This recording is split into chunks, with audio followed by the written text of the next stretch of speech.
ગુજરાતમાં ચોમાસાની સિઝન તો ચાલી રહી છે, પણ તે વચ્ચે હવે લોકોને અસહ્ય ગરમી અને બફારાનો સામનો કરવો પડશે. હવામાન વિભાગ દ્વારા કરવામાં આવેલી એક આગાહી જે મુજબ આગામી દિવસોમાં રાજ્યમાં ગરમી અને ઉકળાટનું જોર એ ઝડપથી વધી જવાનું છે. વાતાવરણમાં ભેજનું પ્રમાણ વધવાને કારણે અમદાવાદ અને ગાંધીનગર સહિતના વિવિધ શહેરોમાં અસહ્ય બફારો નોંધાશે. જોકે હવામાન વિભાગનું કહેવું કંઈક એવું પણ છે કે રાજ્યમાં મોટા ભાગે વાદળછાયું વાતાવરણ રહેશે અને કેટલાક વિસ્તારોમાં માત્ર છૂટોછવાયો વરસાદ પડી શકે છે. રાજ્યમાં ગરમી અને ઉકળાટનું જોર એ વધવાનું છે.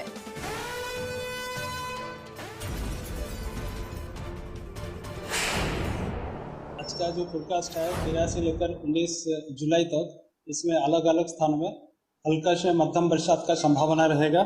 मेनली दक्षिण गुजरात की जो जिलाएं है और सौराष्ट्र कच्छ की जो दक्षिण भाग के जिला है, ऐसा स्थिति बने रहेंगे अगले 2 दिन.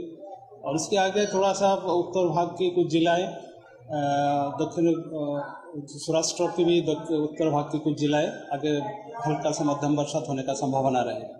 अभी जो तटीय क्षेत्रों में आज मेनली दक्षिण पश्चिम दिशा से पवन चलने का स्थिति बने रहेंगे और जो स्पीड रहेगा स्टीप प्रेशर ग्रेडियंट के कारण 25 से 30 नॉट गस्टिंग टू 35 नॉट होने का